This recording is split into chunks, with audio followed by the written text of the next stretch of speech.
وہ چیز ہم کو یہاں پر مل گئی۔ چنانچہ وہ فرشتے آتے ہیں اور مجلس کے چاروں طرف گھیر لیتے اس مجلس کو،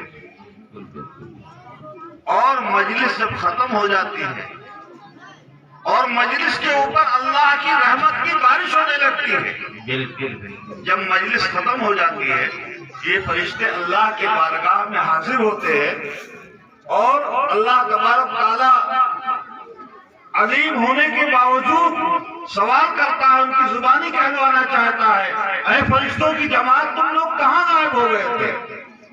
تو وہ کہتے ہیں اے باری الہ، ہم ایسی مجلس کے اندر گئے تھے جہاں پر تیرا تذکرہ ہو رہا تھا، تیرے حبیب صلی اللہ علیہ وسلم کا تذکرہ ہو رہا تھا۔ اللہ تبارک و تعالیٰ ارشاد فرماتے ہیں کہ اے فرشتوں تم لوگ گواہ ہو جانا، جتنے لوگ بھی مجلس کے اندر بیٹھے تھے سب کی میں نے مغفرت کر دی۔ بالکل یہ معمولی مجلس نہیں ہے۔ عام طور سے بھاگنے کا جو ماحول بناتے ہیں بہت غلط ماحول ہے۔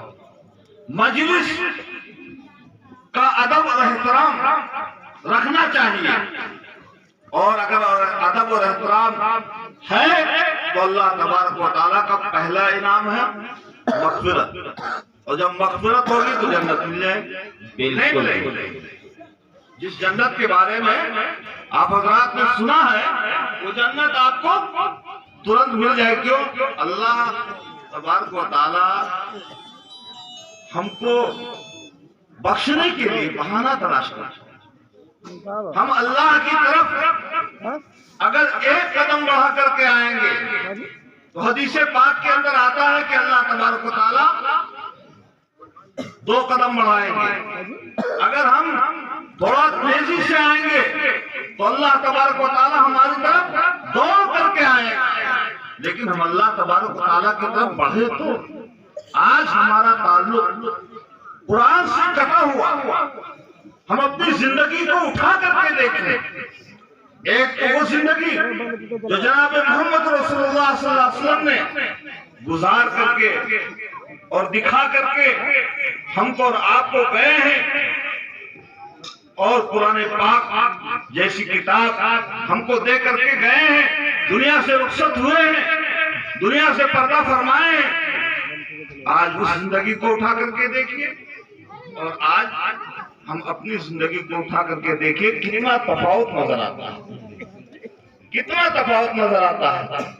ابھی میں نے ایک آیت پڑھی ہے، قُلْ إِن كُنتُمْ تُحِبُّونَ اللَّهَ، اگر اللہ سے تم محبت کرنا چاہتے ہو فَاتَّبِعُونِي، میری اتباع کرو۔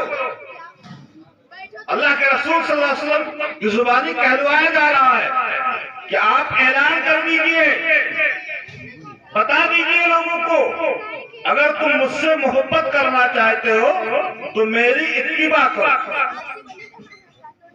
جب جناب محمد رسول اللہ صلی اللہ علیہ وسلم کی اتباع کریں گے تو آگے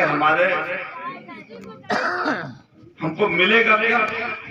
یحببکم اللہ، اللہ ہم سے محبت کرنے لگے گا۔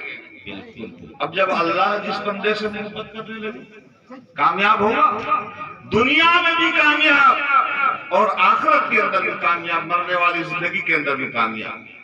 ہم کامیابی تلاش رہے ہیں، لیکن کامیابی جس چیز کے اندر ہے ہم اس کو ہم اور آپ نہیں دیکھ پا رہے، ہم اس کو نہیں دیکھ پا رہے ہیں، ہم محسوس نہیں کر پا رہے ہیں۔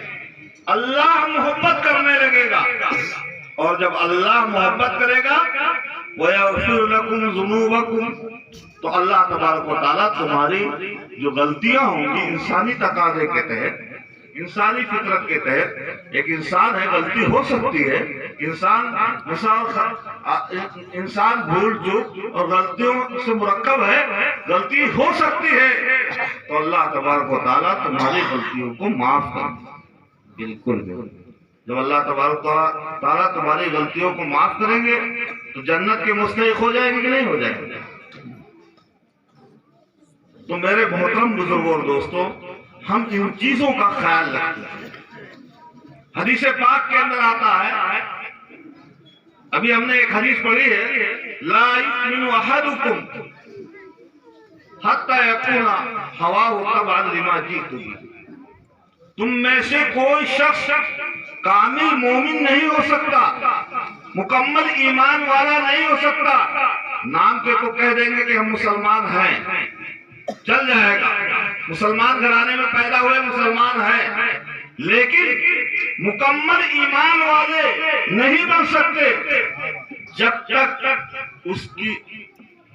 اس کے خواہشات، یعنی جو ہماری چاہت ہے، ہماری خواہشات ہے، اس کی خواہشات ہے، ہماری لائی ہوئی شریعت کے تابع نہ ہو، یعنی ہماری ایک ایک چیز، ایک ایک قدم، ہمارا سونا، ہمارا اٹھنا، ہمارا جاگنا، ہمارا معاشرے کے اندر تجارت کرنا، ہمارا آپس کے اندر رہن سہن، بیوی سے معاملات کرنا، بچوں سے معاملات کرنا اور پڑوسیوں کے ساتھ معاملات رکھنا، حتیٰ کہ زندگی کے اندر جتنی بھی ضرورتیں پیش آتی ہیں سب میں ہم کو جناب محمد رسول اللہ صلی اللہ علیہ وسلم کی لائی ہوئی شریعت کے مطابق کرنا پڑے گا، تبھی ہم کو اور آپ کو جنت ملے گی۔ جنت بہت آسانی سے نہیں مل جائے گی، ایک ایک چیز کا ہم خیال رکھیں گے جب کہ ہم سنت کے مطابق زندگی گزار رہے ہیں کہ نہیں گزار رہے ہیں۔ معاشرے کا تعلق، بہت سے سارے جلسے ہوتے ہیں کہ اصلاح معاشرہ،